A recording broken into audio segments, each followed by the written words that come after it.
Welcome to episode 331 of Lucretius Today. This is a podcast dedicated to the poet Lucretius, who wrote On the Nature of Things, the most complete presentation of Epicurean philosophy left to us from the ancient world. Each week we walk you through the Epicurean texts and we discuss how Epicurean philosophy can apply to you today. If you find the Epicurean worldview attractive, we invite you to join us in the study of Epicurus at epicureanfriends.com, where we discuss this and all of our podcast episodes. As we've been doing for many weeks now, we are in Cicero's academic questions from an Epicurean perspective, because, of course, Cicero and his book Academic Questions are not focused on Epicurean philosophy.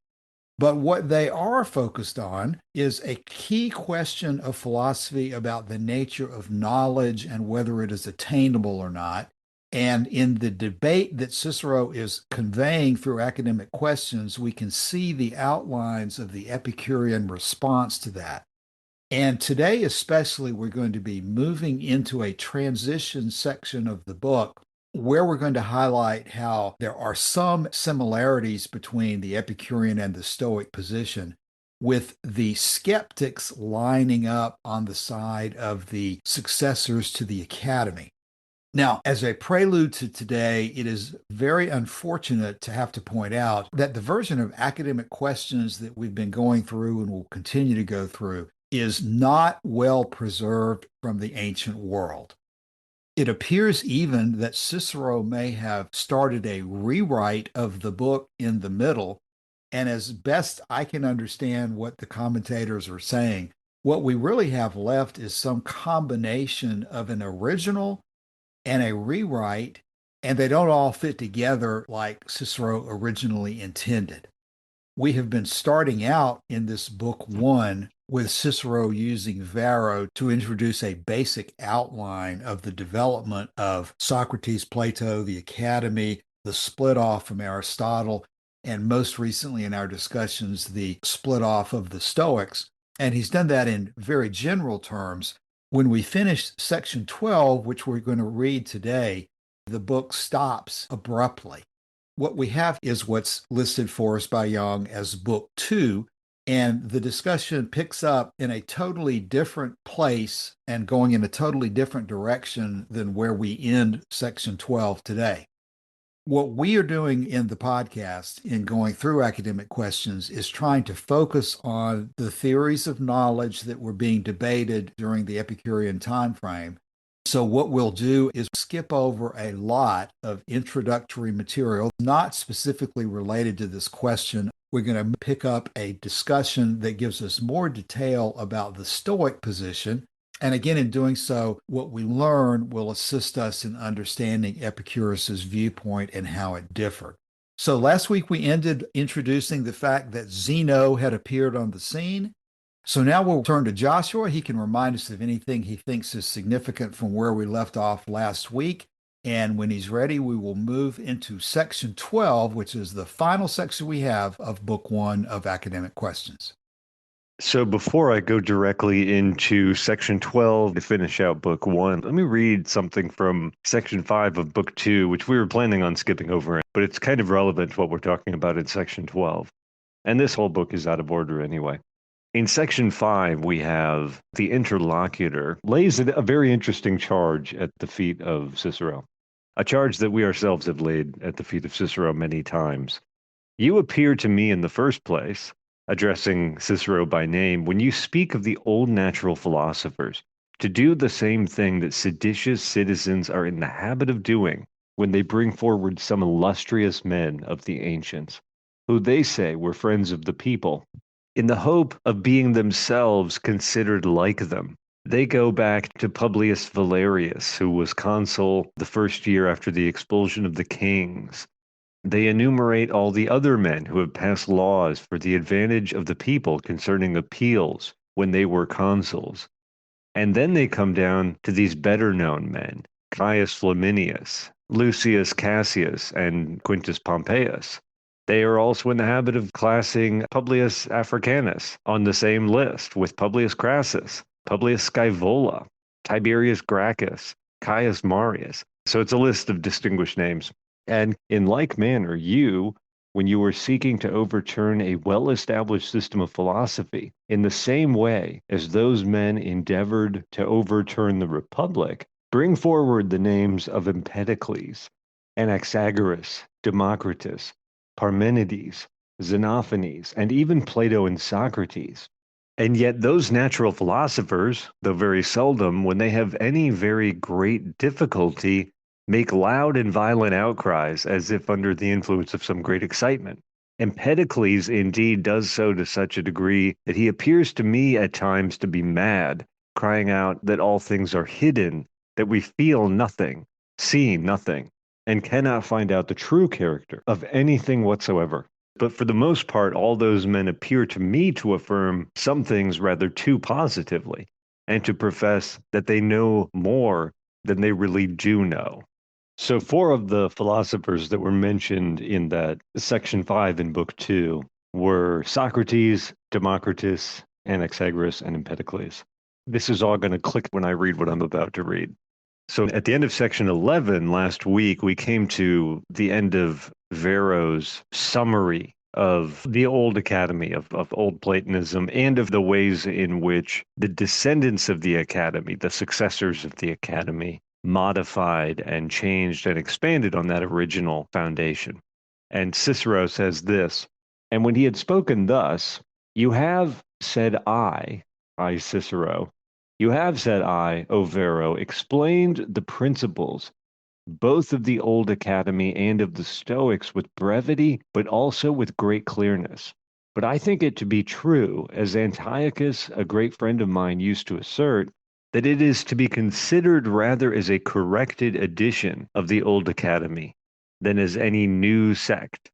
So then Varro replied, it is your part now who revolt from the principles of the ancients and who approve of the innovations which have been made by Arcesilaus to explain what that division of the two schools which he made was and why he made it, so that we may see whether that revolt of his was justifiable.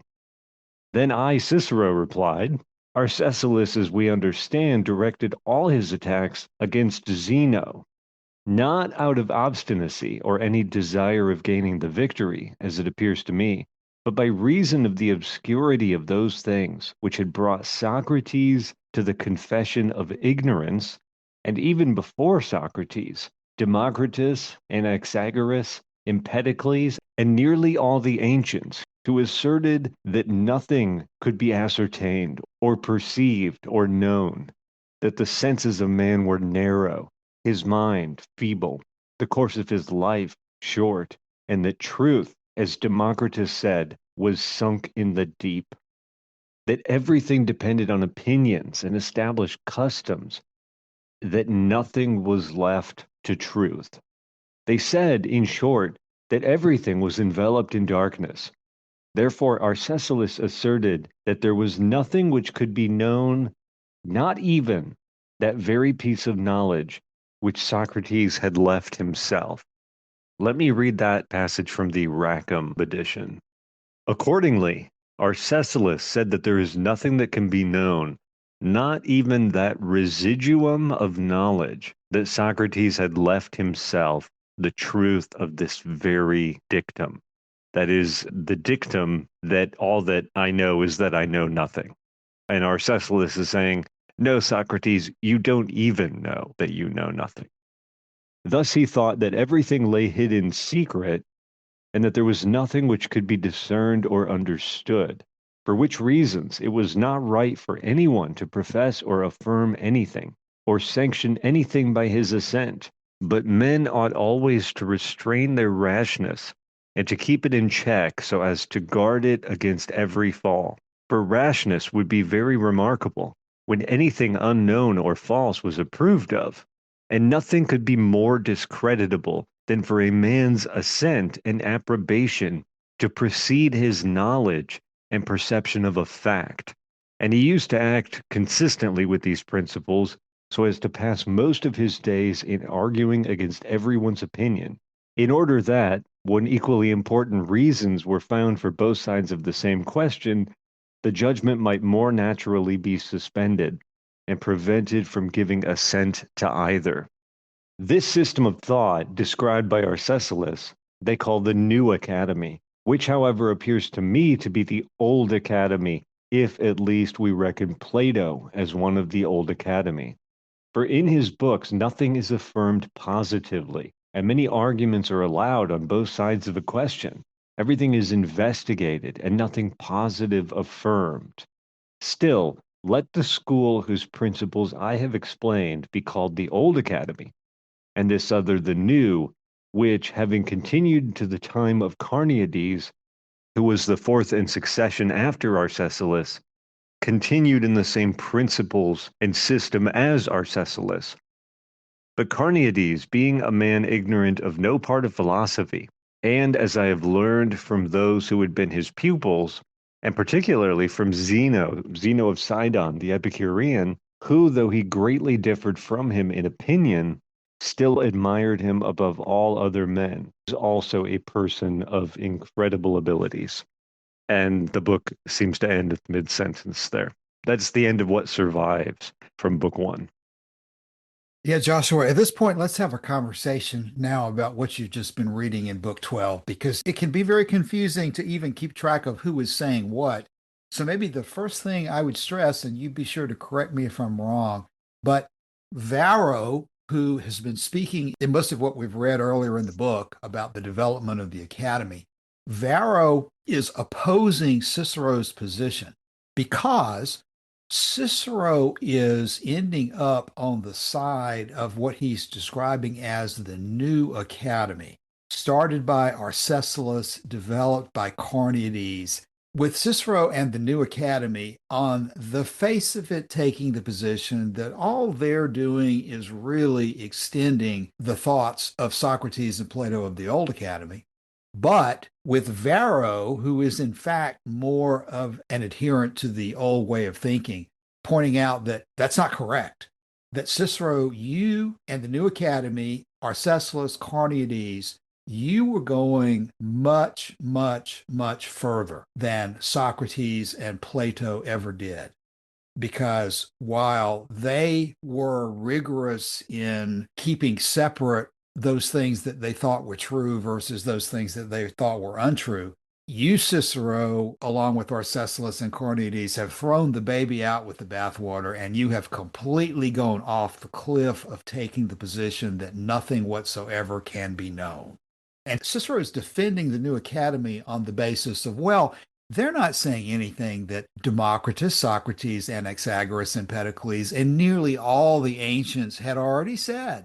All of them had already pointed out the difficulties of knowledge. They'd pointed out that life was short and the senses are narrow and the mind is feeble, and that truth, as Democritus said, is sunk in the deep. And everything's just opinion and custom, and we can't be sure of anything. So Cicero and the New Academy are saying, we're not doing anything that the old guys didn't do. But the response to that, which is part of this discussion, is that that's not the way Socrates himself had expressed it. Socrates himself had said that he knew nothing. Arcesilaus, Carneades, and the guys you've gone with, Cicero, are stripping him even of that knowledge. You're saying that no knowledge of any kind is possible. And when you get down to it, even the statement that no knowledge is possible is questionable as well, because we are never in any circumstance going to admit that anything has been established with confidence. Before we establish some of the details, the general direction that the issue is whether the old and the new academy were really two separate things or not. Yeah, you'll recall from Tusculan Disputations, we had a very similar conversation about Aristotle and which side he should be regarded as falling on in this question.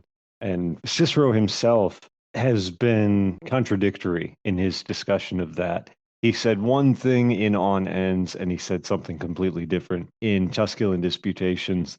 And the interlocutor in Tusculan Disputations called him out on that. And he said something to the effect of, I alone do not have to be consistent, because I alone speak only to what is probable. What we have in this text is a similar argument over slightly different matters, but in section 4 of book 1, we got the initial description of the relationship between Cicero and Varro and their respective positions. Varro says to Cicero, he says, "What is this which I hear about you yourself?" And Cicero says, "On what subject?" And Varro says, "Why, that the old system is deserted by you, and that you have espoused the principles of the new school." Cicero says, "What of that? Why should Antiochus, my own intimate friend, be more at liberty to return back again from the new school to the old, than I myself to migrate to the new from the old? For certainly everything that is most recent is corrected and amended in the highest degree. Although Philo, the master of Antiochus, a great man as you consider him yourself, used to deny in his books that there were two academies, and we ourselves have heard him assert the same things in his lectures, and he convicts those who say that there are of palpable mistake." What Cicero is doing is he's doing another one of these interesting balancing acts where he's trying to split the difference. He wants to say that he's part of the new academy system. He also wants to say that the new academy system and the old academy system are the same. Or, if it comes to it, that the new academy system, that Arcesilaus and Carneades are the true heirs to Plato and Socrates, and that Speusippus and Theophrastus and Aristotle and all the rest of them are actually more removed from the old academy. It's a very deft piece of work, but this is the major outline of the system. And of course, Varro is on the other side of this question. Varro is a member of the old academy, meaning Plato and Aristotle and Speusippus and so on, and regards Cicero as having jumped ship. You'll remember that section 5 of book 2 had said on this very question that Cicero brought to mind what seditious citizens are in the habit of doing when they bring forward some illustrious men of the ancients in the hope of being themselves considered like them. And the stakes are much smaller in philosophy, hopefully, than in Roman politics. Much less deadly, I should say. Maybe not less important. But Cicero is doing the same thing that seditious citizens do in seeking to overturn a well-established system of philosophy, and that by bringing forward the names of Empedocles, Anaxagoras, Democritus, Parmenides, Xenophanes, and even Plato and Socrates. And he drives home this accusation with a reference to Arcesilaus again. He says, "So Arcesilaus rose up to overturn the established philosophy and to shelter himself under the authority of those men who asserted that nothing could be known or perceived, in which number we ought not to include Plato or Socrates." So, Cicero, you do not get to include Plato and Socrates in your new academy, air quotes, which is actually the old academy, air quotes. The old academy is Plato and Socrates, and the new academy is Arcesilaus and Carneades. We shouldn't include Plato under the heading of the new academy because he left behind him a most perfect school, namely the Peripatetics and the Academics, differing in name, but agreeing in all substantial matters, and from whom the Stoics themselves differ in words rather than in opinions. And we shouldn't include Socrates either in the new academy, who always disparaged himself in arguing, attributed more knowledge to those whom he wished to refute. So we've seen the basic division several different ways now. And the question of whether Aristotle should be regarded as a part of the old academy or not depends on which book you read and who you talk to. But the major conflict is between Varro, on the one hand, arguing that Cicero is being frivolous and even perhaps a little bit deceptive in trying to claim that Arcesilaus and Carneades are the true heirs with himself of the old academy. Joshua, before we move into the second book, let's talk a little further about this. It's a real shame that the book is cut off where it is, because while from an Epicurean perspective, I'm not going to be interested in siding with the old academy, because the book is cut off, we don't have Varro's response and further argument against Cicero And I think it would help us to talk a little bit further about what that might be. The bottom line is that the new academy, Arcesilas, Carneades, and Cicero, are arguing that no knowledge is possible. They are taking the extreme skeptical position. We're going to be talking when we get into the second book about how the Stoics reacted to that. We already know a lot about how Epicurus would react to that. But I wonder if we can't say something about how the old academy, how Varro viewed these revolutionaries such as Cicero, and what they would have said to defend Socrates and Plato against what Carneades and Arcesilas did. Because Cicero seems to say that he doesn't think that Arcesilas was motivated by any improper motives. He thinks he was just trying to pursue the logic of the difficulty of knowledge, just as the prior philosophers had done. But I think we could put ourselves in the shoes of Varro, who is defending the traditional views of the old academy, and have something to say to Cicero about his embrace of this radical skepticism. And among the things that I think if I were Varro, I would say to Cicero would be, if you're going to jump off this cliff of skepticism, Cicero, where do you get your justification for being so emphatically strong in support of virtue being the only good? Of talking the way you talk, Cicero, about all this morality that is so beautiful and important, and looking down at Epicurus for destroying philosophy and destroying morality. How in the world, Cicero, when you're committed to radical skepticism, are you able to distinguish up from down, left from right, good from bad, or anything else? Socrates and Plato, from their own viewpoint, as an Epicurean, I might say that grounding their ideas in ideal forms and past lives and geometry and logic don't make a lot of sense. But at least I would give them credit that they were trying to find some firm basis for their belief. Socrates seems to have been pretty firm in the idea that even though he knew nothing, he knew that he knew nothing. He seemed to be firm in that. What gives you, Cicero, in this new academy, the idea that you're in a better position by just throwing all knowledge out the window? In other words, would Socrates and Plato, had they known what Arcesilas, Carneades, and Cicero were going to do, would Socrates and Plato say, "Attaboy, you're going exactly the right direction"? Or would they say, "Hold up, guys, you're missing the point"? Well, regarding your first criticism, they certainly, I don't think, would object to the focus on virtue. That's a very Epicurean response. Other schools could make that response potentially. That's not a response I see being made from within the context of the academy. And one of my big problems as I read through this is we've dealt with the Socratic dictum, all that I know is that I know nothing. And the Arcesilaean response, which is, you don't even know that you know nothing. There's not much to choose between when it comes to these two positions, right? I don't favor either one necessarily because both positions, if taken to absurdity, both positions make life impossible, I think.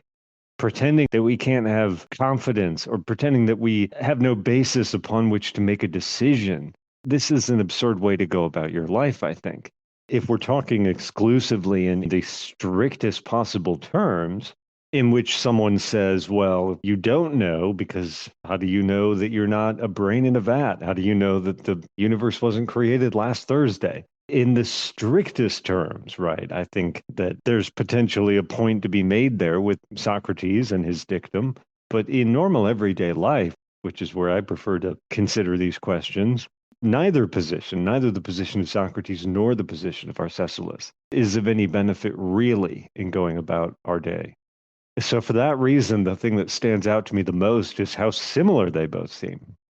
So you think if confronted by Arcesilas and Carneades that you don't even know that you know nothing, you think Plato and Socrates would say, you're right. I didn't think of it that way. Or would they have said, hold up, guys? Obviously, for Socrates, it had been an honorific from the Delphic oracle conferred upon him to say that he was the wisest man in Greece because he knew that he knew nothing.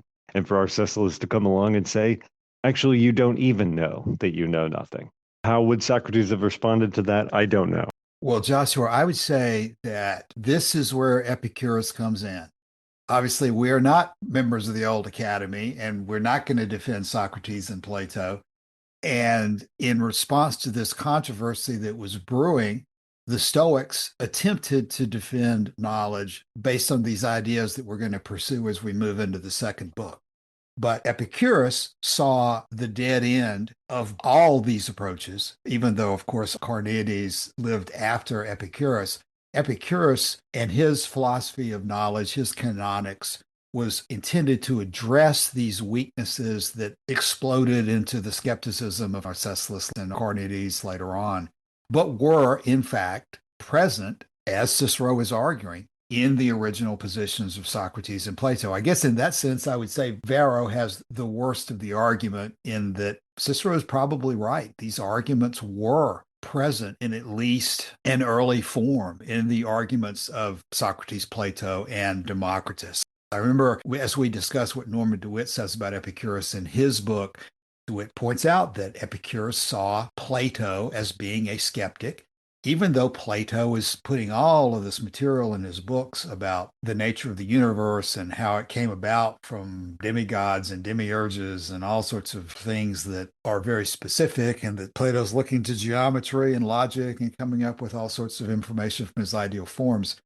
In the end, the roots of what developed into radical skepticism were present already. And Epicurus is diagnosing them at the earlier phase before they were developed by Carneades and Arcesilaus and the rest.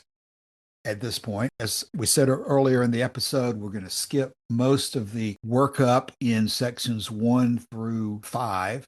As we get into section 6, the debate begins to clarify, but we're going to go straight into section 7 where the argument becomes more clear. Because as we left off in discussing where the Stoics were, a lot of the issue turns on your view of the senses and whether they are lying to you or whether the senses are simply reporting to you what they receive, which is the position we're going to build on from the Epicurean perspective, or whether there's some other viewpoint on the senses that allows for the argument that under certain circumstances, the senses can be trusted. Not the Epicurean position that the senses are never giving you an opinion, that the senses are never right and wrong, but are there circumstances under which the senses are actually giving you an opinion that you can trust? Again, not the skeptic position that the senses are always lying, but that there are situations in which you can trust the senses. And I think that's going to be a way of looking at the Stoic position that we're going to see them try to develop into an argument in which there is a way in which the senses can grasp the truth. And that's going to lead us down a road that, again, I believe we're going to strongly disagree with from the Epicurean perspective. But learning a little bit about the argument is going to allow us to see the difference.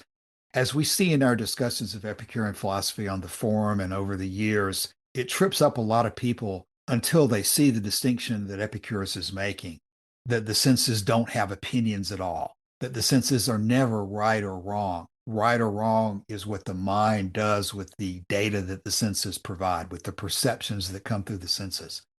That's not the way we generally look at things, and so it takes a while to understand where Epicurus is coming from. The standard paradigm that most people work with is either the senses are always lying, or that the senses are sometimes lying and sometimes telling the truth, which is the position that the Stoics are going to develop. So, Joshua, at this point in the conversation, before we move to book 2, let's just summarize where we are in this episode and focus on the fact that the issue of skepticism is where we're going to be going from here for any parts that we do get out of the book 2 section. That the key issue is whether any knowledge of any kind is possible, and that this was tearing the academy apart from the inside, with Aristotle going off in a direction, but most important for our own analysis, the Epicureans and the Stoics going off in different directions.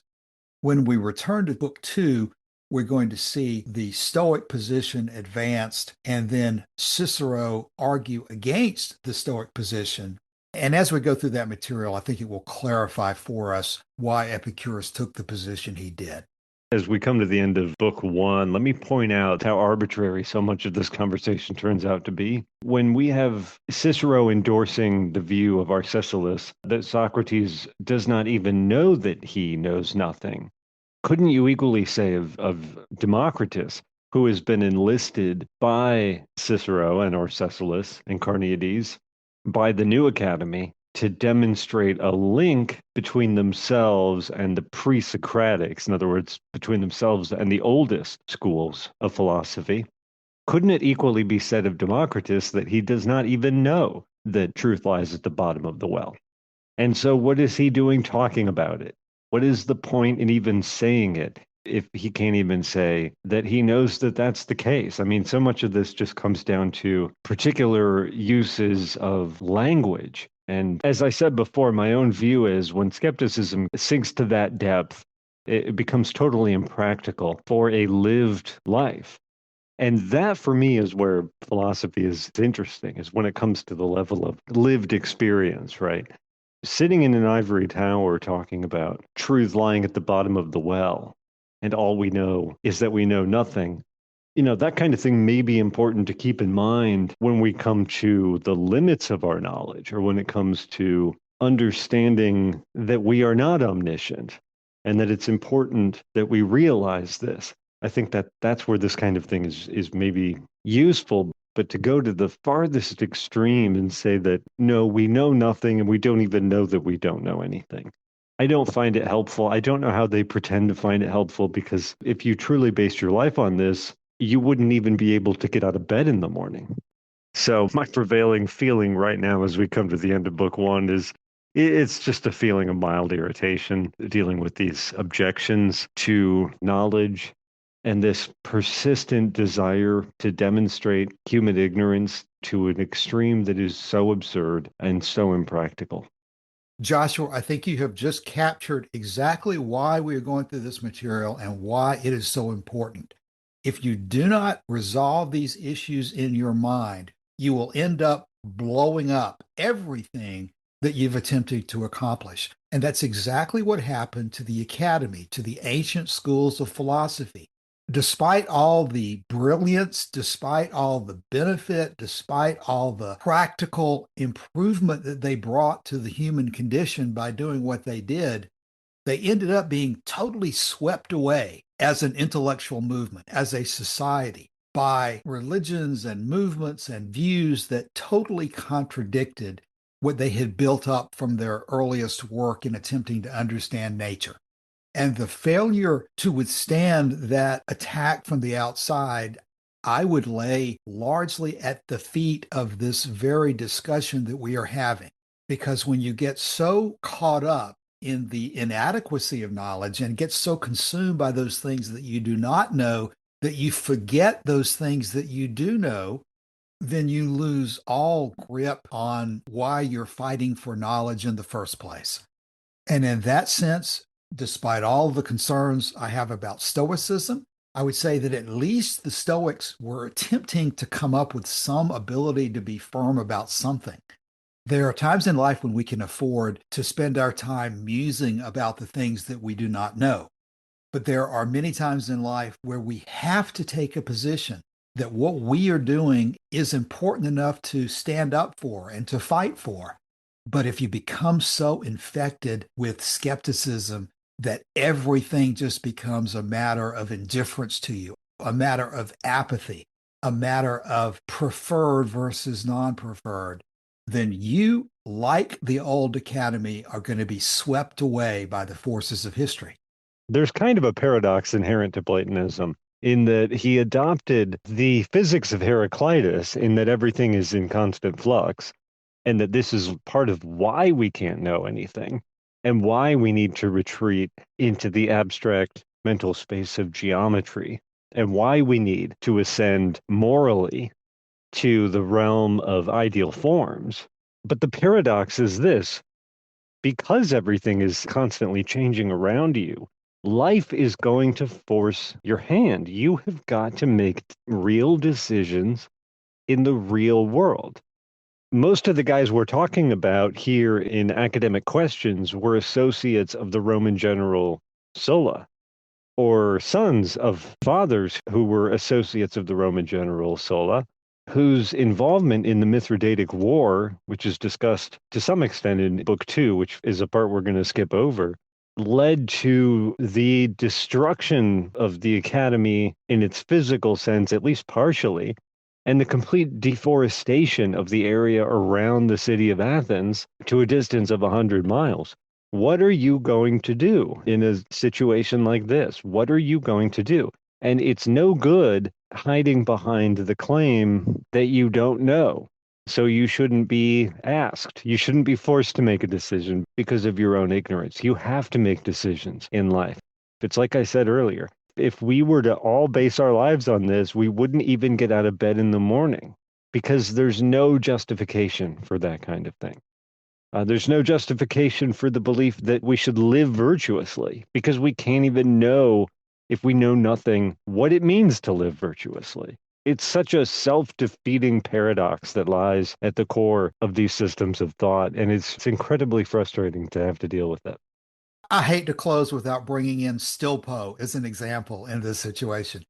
The irony that basically Cicero ends up in a Stilpo like stoicism, you end up losing all contact with reality and the people that are around you, your families, your friends, everything that you value. And you end up investing all your emotional capital into what amounts to a dream instead of the reality of this world. Well, there's a lot more to say about these issues, and we will pursue those further when we come back next week as we move into book 2. We invite everyone, as always, to drop by the Epicurean Friends Forum and let us know if you have any comments or questions about this episode. Thanks for your time today. We'll be back again soon. See you then. Bye.